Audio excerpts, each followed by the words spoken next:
We've been crying out for opening round footy here in Melbourne. We got it, and we got an absolute showdown, potentially the first and second best players in the competition. Nick Daicos. Well, not now, yeah, but yesterday it was. And Nasiah Wanganeen-Milera. On reflection, Nick and Nasiah, on reflection. And I want to get into this battle within the battle yesterday at the mighty MCG in front of 82,000, and certainly for a lot of St Kilda players, it was the biggest crowd they've played in front of. But, Geordie, it was a fascinating battle between these two superstars. And, I mean, the running capacity of Nick Daicos was on show. Yeah, I think so. I think he's always been lauded for running, and a lot of it was certainly that forward run. But what I loved about the way that he played the game, I just have this vision of when Collingwood played last year. They went long to the centre square a lot, and it was really predictable and probably didn't allow the players to use their creativity. I think what I saw on the weekend, certainly with Nick, was his ability to use his creativity and find options further ahead, which then meant that Collingwood was able to keep the ball. But he just looked energised. You know, when you've got a player of his level of skill, to give him the licence to go and play and not be as predictable as some of his teammates need to be, for me, that was the thing that stood out. So has he got licence, or has the whole team changed? I think there's maybe there's been a shift in mindset to allow the players a little bit more freedom and not as structured offensively. Well, I think if they're prepared to defend with ball in hand, and they did do that, they hatched it, they moved it, St Kilda collapsed a little bit, and Collingwood took advantage of that, 140 uncontested marks. But some of the things you see Nick do, it's with a knowledge of the team structure and shape anywhere. Like, he could go down the line, he could go through the middle, drive his legs, be under pressure, and then go long and wide, as we saw with one of those kicks. I think he's just got high footy IQ to match with that incredible technical skill. Yeah. So with the skill, the run. He's got the skill, he's got the thinking, and he's got the run. I can't think of a player who's as quick. Like, he's so quick, he can drop off the chaser, right? But he runs so long. The GPS sort of, which all players carry, they're almost like a state secret, aren't they, Bucks? We're debunking it here, Lee. You can see the number. You can see your eyes tell you how quick. There's just a couple of examples. But he's doing this constantly, where he takes off from where the ball is and will end up like 80 metres away, and there might have been a couple of disposals in between. I would love to see his GPS for his high-speed running. It must be enormous. And I say, compared to anyone else in the competition. I remember Ben Cousins was a hard runner, but not. Did he have the turn of foot? This is the defensive side. Yeah, that's right. It's amazing his run. So this is the defensive side. So you've said the offensive side where he gets on the spread. So, you know, if you don't watch him closely, you'd be like, oh, that's all. But his defensive running is certainly. They were both well. gassed for the next 4 minutes. Nick, obviously, and that was, I think it was late in the second, I think. That last bit, when he ran back. But so he did that defensive work, and Liam Ryan's running forward, but they both were, they were gassed walking around for the next 2 or 3 minutes. So you need your chance to recover, especially when you're running. Did you feel that Ross Lyon missed a trick not tagging Nick Daicos? 41 possessions. And Windhager's done the job on him before. He did it for a little bit. We've talked about this a lot. Like, as an opposition coach, think, OK, tag Nick Daicos. Who's athletic enough? We would have Sean Hart back in the day, but who's athletic enough to run with him like he runs?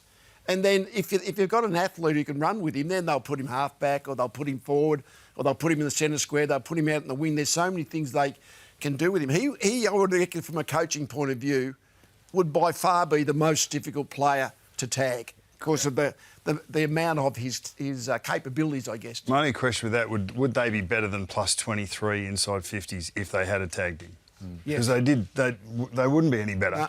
No. They couldn't have done any better than plus 23 inside 50 St Kilda. There's a lot that they would say that they did right, no matter what numbers the opposition got. So I think they'd be saying that there's some stuff that we could have controlled that we didn't finish up, that didn't finish well enough to be able to turn the tables next time. So let's go to the heir apparent of Nick Daicos, and many thought that would challenge him is not an heir apparent today. Nasiah Wanganeen-Milera. Let's get to it, Lee. And the fascination has been around the back end of Nasiah last year, and wasn't tagged and was allowed to run around and do his own things, gets the big $2 million contract, is touted as playing as a forward here at the start of this year, and you can see his match rank there. What did you make of Nasiah's game yesterday, Geordie?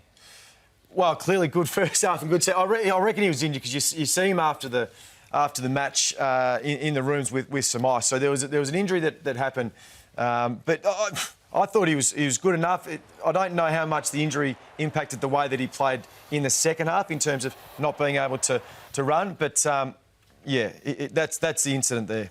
I think that when we try and compare Nick and Nas, we don't see that type of physicality yet from Nick. Now, he doesn't need to because he's more a ball user, ball distributor. Still very contested inside to outside. The physicality from Nas. If Nasiah's going to end up being a player who wants to line up an opposition player like that and stick a tackle, which he was quite obviously, not obviously affected, but if you've got ice and you're limping around after, you've copped a corky, and that was early in the second, so he carried that through the rest of the game. No excuse, because you've got to be able to perform through that. But he's an exquisitely skilled player.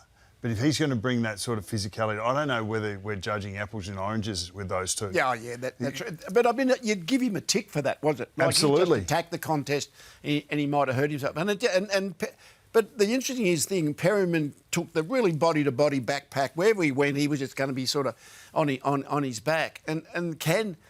See, he might be able to beat Nick in the one-on-one contest if he can stay with him. But no one can stay with him. I don't know whether Nasiah's got the run... We'll find out, I guess, to be able to run away from a tagger who wants to play body to body. What about where we play him? Because I think Ross has been steadfast on playing him forward, and I think Ross might have missed a bit of a trick yesterday. Like, he plays forward for the time forward there. 28% had 2 possessions, and he sort of got lost in the goal square. It wasn't a lead up forward using his pace, which we saw at the back of last year. Well, I guess that was the point, Lee, without being at the ground. So he's standing deeper and he's sort of out of the game there a little bit. That's not his role, though, Brad. Well, that's Sam Darcy. You see him limping.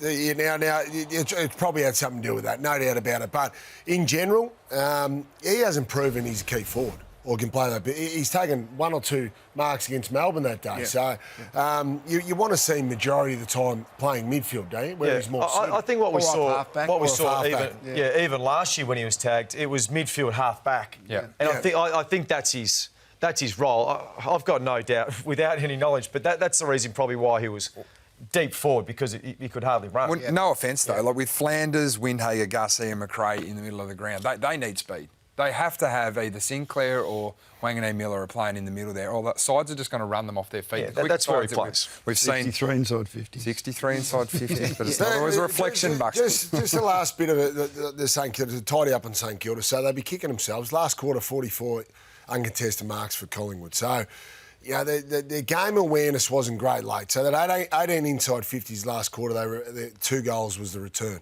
Collingwood only kicked 1, but... they need to do a better job in that situational awareness of taking the uncontested marks away from Collingwood in their back half. That was unacceptable. So that's up to the players out in the field, the leaders, to be able to communicate that and get that done. I'm pretty sure Ross and the coaching staff would have spoken about those late game situations. So they've got to be much better at that next time that situation arises.